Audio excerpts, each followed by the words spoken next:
नमस्कार दोस्तों, मैं डॉक्टर अरूप मेरे YouTube channel doctor Arup's health friend में आप सभी का हार्दिक स्वागत करता हूं। आज मैं पिंपल्स, जिसे हिंदी में मुहासे के नाम से जाना जाता है, आखिर पिंपल्स क्यों होता है, इसके लक्षण क्या हैं और पिंपल्स से कैसे प्रिवेंट किया जा सकता है, इसके बारे में बहुत सारे इम्पॉर्टेंट इन्फॉर्मेशन इस वीडियो के माध्यम से शेयर करूंगा। इससे पहले कि ये वीडियो स्टार्ट करूं, अगर आपने मेरा चैनल अभी तक सब्सक्राइब नहीं किया है तो सबसे पहले मेरे channel doctor Arup's health friend को सब्सक्राइब कर लें, वीडियो को संपूर्ण देखें, अच्छा लगे तो लाइक एंड शेयर जरूर करें। आपके सवाल और सुझाव को कमेंट बॉक्स पर जरूर लिख करके भेजें।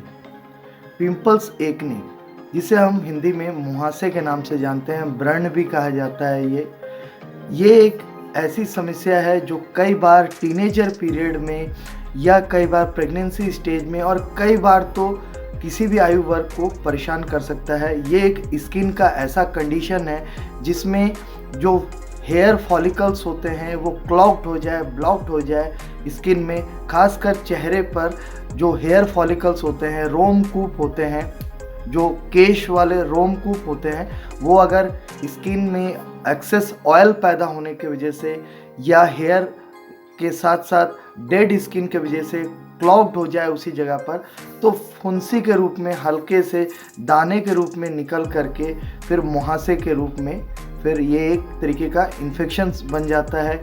ये चाहे वाइट हेड्स हों या ब्लैक हेड्स हों या पिंपल्स के रूप में, ये फोरहेड में भी हो सकते हैं, चीक में भी हो सकते हैं, कई बार तो बैक में भी हो जाता है, चेस्ट में हो जाता है, कंधे पे हो जाता है, तो कई जगह पर हो सकता है और इसकी कोई एज लिमिटेशन नहीं है।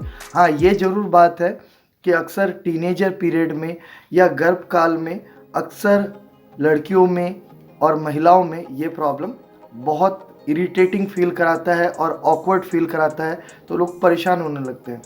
इसके सिम्टम्स के बारे में बात करें तो वाइट हेड्स जो होते हैं वो प्लग्ड होते हैं, क्लॉग्ड होते हैं, जो चेहरे पर, सॉफ्ट स्किन पर या ऑयली स्किन पर ज़्यादा मात्रा में ये निकलने की संभावना रहता है।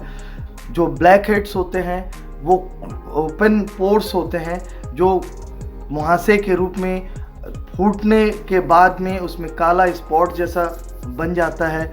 इसके साथ साथ कुछ ऐसे पिंपल्स होते हैं जिसमें पेन भी होता है और उसमें पस जैसा पैप्यूल्स बन जाता है।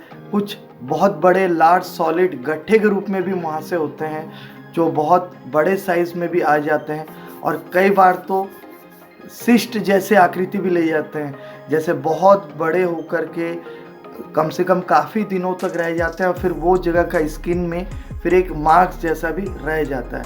आम तौर पे एक्ने पिंपल्स का जो एरिया है वो फेस है, फोरहेड है, चेस्ट है, अपर बैक है और शोल्डर है।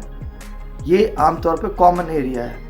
अब मैं कॉजेज़ के बारे में बात करूँगा तो मैंने शुरू में बताया कि हेयर फॉलिकल्स जो होते हैं वो क्लॉग्ड हो जाए, ब्लॉक हो जाए उसी जगह पर, रोमकूप जो है, चाहे वो डेड स्किन के वजह से हो या एक्स्ट्रा स्किन ऑयल के निकलने के वजह से हो या निकल ना पाने की वजह से हो, उधर पे ये पिंपल्स होने के कारण ज़्यादा चांसेस रहते हैं। बैक्टीरिया के इन्फेक्शन से भी कई बार पिंपल्स मुहां से ज़्यादा निकलते हैं, इन्फ्लेमेशन के वजह से भी निकल सकता है।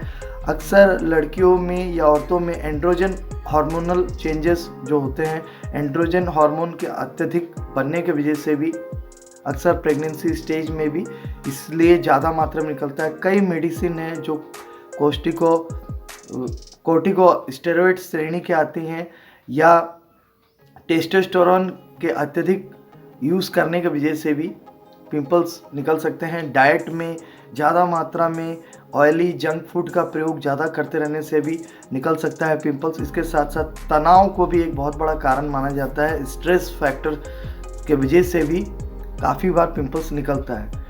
अगर हम इसके रिस्क फैक्टर को देखें तो कई बार एज वाइज पुबर्टी एज में कम से कम 13-14 साल के आयु वर्ग से लेकर के 25 ईयर्स तक का जो एज ग्रुप होता है उसमें बहुत ज़्यादा अत्यधिक निकलने की संभावना रहती है। इसके बाद भी एक ऐसा नहीं है कि नहीं निकलता है, पिंपल्स निकल सकता है, लेकिन जो पुबर्टी स्टेज में कम से कम 18-19 साल तक का जो पीरियड है उसमें एग्रेसिव पिंपल्स निकलने की संभावना रहती है।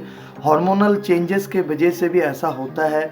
जो पुबर्टी स्टेज में या प्रेगनेंसी स्टेज में होते हैं, उसके वजह से भी एक रिस्क फैक्टर बना हुआ रहता है। फैमिली हिस्ट्री में अगर किसी को है पिंपल्स अत्यधिक निकलने का दोष, तो आने वाले संतानों को भी ऐसा हो सकता है।